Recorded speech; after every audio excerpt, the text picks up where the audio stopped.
আমরা পরনির্ভর হতে চাই না।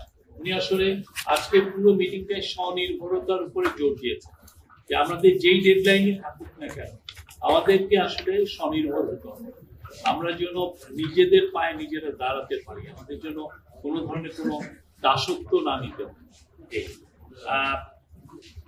আমাদের কাছে এটা পরিষ্কার হতে হবে যে আমরা আর পরনির্ভর হতে চাই না, আমাদের স্বনির্ভর হতে হবে। এখন যেহেতু পরনির্ভর হয়ে আছি, এর থেকে যত তাড়াতাড়ি সম্ভব বের হওয়ার দিকে মনোযোগ দিতে হবে। এর বাইরে আর আমাদের কোনো বিকল্প নেই। এই জন্য আমাদের অভ্যাস পাল্টাতে হবে। আত্মনির্ভর হতে গেলে বুদ্ধি খাটাতে হবে, পরিশ্রম করতে হবে, লড়াই করতে হবে। এটা কঠিন হলেও এই কাজে আনন্দ আছে। আমরা যে নতুন বাংলাদেশের কথা বলি, নতুন বাংলাদেশ মানে হলো স্বনির্ভর বাংলাদেশ। এই জাতির যথেষ্ট ক্ষমতা আছে নিজের পায়ে দাঁড়ানোর জন্য। তারুণ্য, সৃজনশীলতা আমাদের শক্তি। এই শক্তি আর সুযোগ আমাদের আছে, এটাকে কাজে লাগাতে হবে। আত্মনির্ভর অর্থনীতি গড়ে তুলে জাতিকে দাসত্ব থেকে মুক্ত করতে হবে। আমরা দাসত্বের মধ্যে থাকতে চাই না। ওনার ছিল এটা বক্তব্য। তো মিটিং এ অনেকগুলো বিষয়ে আলাপ হয় যে মানে আমাদের যে প্রস্তুতি কি সেগুলো আমরা আপনাদেরকে কিছু কিছু জিনিস আমরা আপনাদেরকে শেয়ারও করব। তো আমি যেগুলো বিষয়ে খুব আলোচনা হয়েছে তার একটা আমি অ্যাসেসমেন্ট দিচ্ছি। প্রথম কথা হচ্ছে যে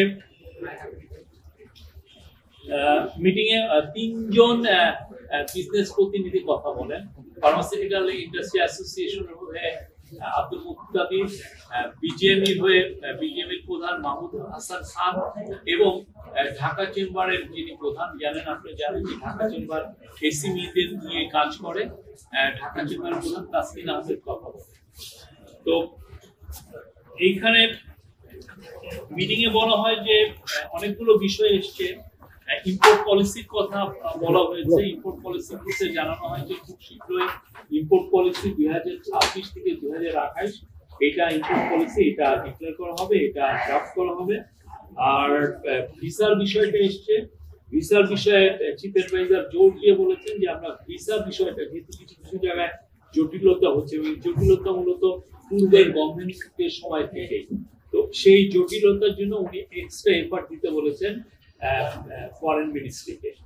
এক্সপার্টের আলোকে যাতে আপনারা জানেন ইস্ট ইউরোপিয়ান কান্ট্রি মানে পূর্ব ইউরোপীয় দেশগুলোতে আমাদের নতুন নতুন শ্রম বাজার তৈরি হচ্ছে।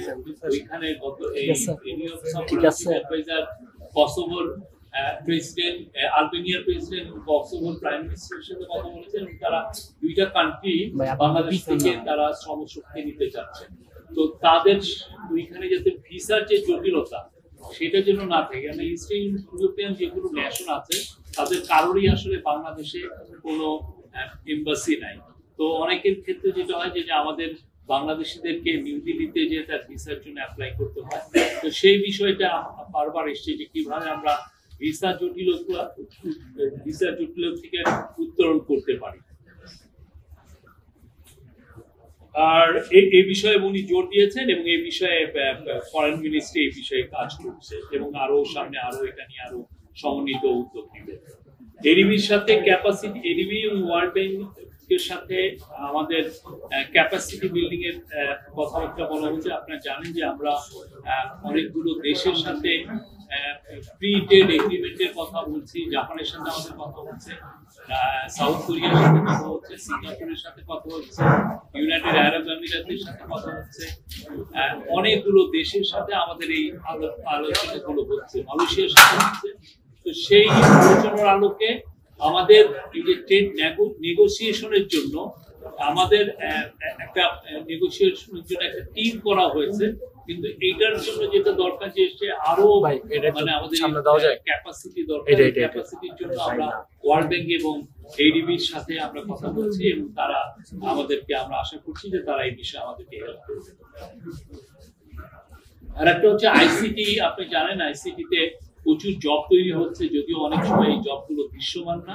এই জবগুলোর জন্য যেটা ছিল আগে যে আইসিটিতে 6% ইনসেনটিভ দেওয়া হতো, এখন আজকের মিটিং এ বলা হয়েছে যে 6% ইনসেনটিভ কিছু কিছু যেগুলো আছে যে পুরনো বা লেগাসি সেক্টর সেগুলো ইনসেনটিভ কমিয়ে এখন যেহেতু পুরো ওয়ার্ল্ড এআই এর জোয়ার চলছে এবং এআই নিয়ে কাজগুলো বেশি হচ্ছে।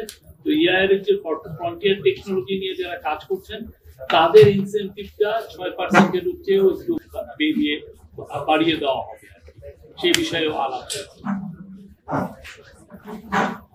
আমি আর এই বিষয়ে একটা খুব শীঘ্রই চিফ অ্যাডভাইজার রোড ম্যাপ দেওয়ার কথা বলেছেন, যাতে এই সেক্টরে অনেক জব তৈরি হয় এবং এই সেক্টরে আমাদের সক্ষমতা তৈরি হয়।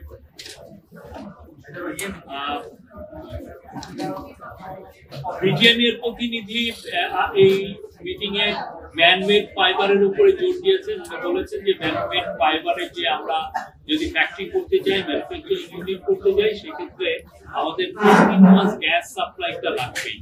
তোমরা কন্টিনিউয়াস গ্যাস সাপ্লাইয়ের জন্য যেটা মানে এনার্জি সিকিউরিটি এনশিওর করার জন্য রিগ্যাসিফিকেশন ইউনিটের কাজটা খুব দ্রুত করতে বলেছেন। আপনি জানেন যে আমরা বিদেশ থেকে প্রচুর গ্যাস এলএনজি আনি, এলএনজি এনে এটাকে রিগ্যাসিফিকেশন করতে হয়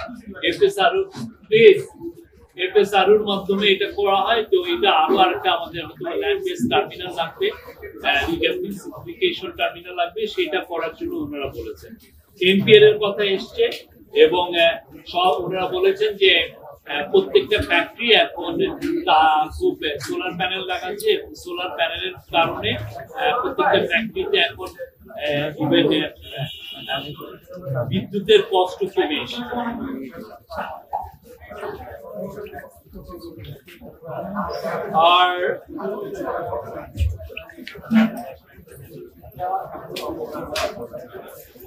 আর আব্দুল মুক্তাদির বাংলাদেশি স্কিল জনশক্তি তৈরি করার কথা বলেছেন। উনি বলেছেন যে আমরা অনেক বিষয়ে অনেক সক্ষমতা অর্জন করেছি ফার্মাসিউটিক্যাল সেক্টরে, বায়োইথিক্সে, বায়োরিয়েক্টর বানানোতে, হ্যাঁ, এবং কিছু কিছু কম্পাউন্ড কিছু কিছু মলিকুল তৈরি করার জন্য ভ্যাকসিনের ক্ষেত্রেও আমরা অনেক এগিয়েছি। কিন্তু উনি নিজেও বলেছেন যে আমাদের খুব দ্রুত একটা রিগ্যাসিফিকেশন ইউনিট করতে হবে, যাতে এলএনজি আমরা বাইরে থেকে এনে এবং খুব দ্রুত যেটা আমাদের যে সমস্ত ফ্যাক্টরিগুলো আছে এপিআই করতে চাচ্ছেন। আপনি জানেন অ্যাক্টিভ ফার্মাসিউটিক্যাল ইনগ্রেডিয়েন্ট হচ্ছে হলো যেগুলো আমরা ওষুধ খাই, সেগুলো হচ্ছে র মেটেরিয়াল। এটা বানানোর জন্য একটা পার্ক করা হয়েছিল, কিন্তু সেই পার্কে এখনো আশাতীত কোনো ইনভেস্টমেন্ট আসে নাই। আব্দুল মুক্তাদির বলেছেন যে এই ইনভেস্টমেন্টটা আসবে যদি আমরা স্টেডি এবং খুব স্মুথ সাপ্লাই অফ গ্যাস, আমরা গ্যাসের সাপ্লাইটা আমরা যেন ইনশিওর করতে পারি। আর উনি হাই স্ট্যান্ডার্ড সায়েন্টিফিক এডুকেশনের কথা বলেছেন।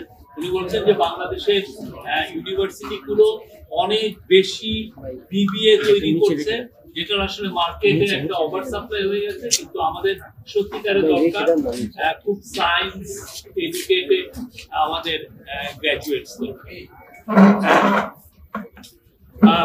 ব্যাংকের গভর্নর বলেছেন যে এনপিএল নন পারফর্মিং লোন নিয়ে আপনারা জানেন যে বেশ কথা হচ্ছে, অনেক নন পারফর্মিং লোনের মাত্রা হচ্ছে এখন 24% মতো, এবং এটা আমাদের অনেক এই পুরো কারণটা হচ্ছে যে শেখ হাসিনার আমলে যে চুরি, যে ধরনের লার্জ স্কেলের চুরি হয়েছে এবং পুরো ব্যাংকগুলোকে যেভাবে খালি করে দেওয়া হয়েছে, সেই কারণে এটা এনপিএল বেড়েছে। আর এনপিএল বাড়ার কারণে যেটা হচ্ছে যে বাংলাদেশ ব্যাংকিং সেক্টরের হেলথে এখনো ঠিক মতো এখনো আমরা রেস্টোর করতে পারিনি বা এটা নিয়ে কাজ হচ্ছে। তো উনি বলেছেন যে কিছু কিছু ক্ষেত্রে অলরেডি আমরা আশাতীত সাফল্য পেয়েছি। রিজার্ভের পরিমাণ এখন 5 মাসের আমাদের ইম্পোর্টের সমান রিজার্ভ আছে। ইনফ্লেশন 12.5 থেকে 8.3 নেমে এসেছে। আর গত 1-2 মাসে রিজার্ভ ইনফ্লেশনটা আসলে 7% নেমে আসতো, কিন্তু নেমে আসতে পারেনি। অনেকটা কারণ হচ্ছে যে চালের দাম হঠাৎ করে বেড়ে গিয়েছিল, আর চালের দাম আবার একটু কমা শুরু হয়েছে। আমরা আশা করছি যে ইনফ্লেশন সামনের দিনগুলোতে আরো কমবে। আর উনি বলেছেন যে এনপিএল বাড়ছে লেগাসি ইস্যুর কারণে। এগেন শেখ হাসিনার আমলে যেই বড় ধরনের চুরি হয়েছিল, সেটা বিলিয়নস অফ ডলার যেভাবে ব্যাংকগুলো থেকে লুটপাট হয়েছে, সেই কারণে। উনি বলেছেন যে টার্গেট হচ্ছে যে এনপিএল এখন 24 আছে, এটাকে নিয়ে আসা 4 থেকে 5%।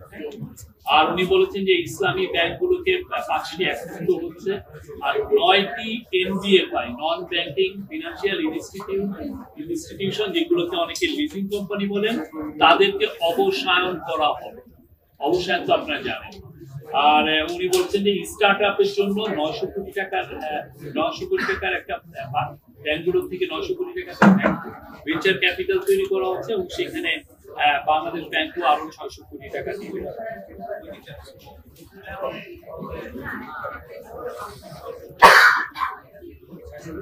আর উনি বলেছেন যে বাংলাদেশকে খুব শীঘ্রই ক্যাশলেস মানে ট্রানজাকশনটা একটু বাড়াতে হবে।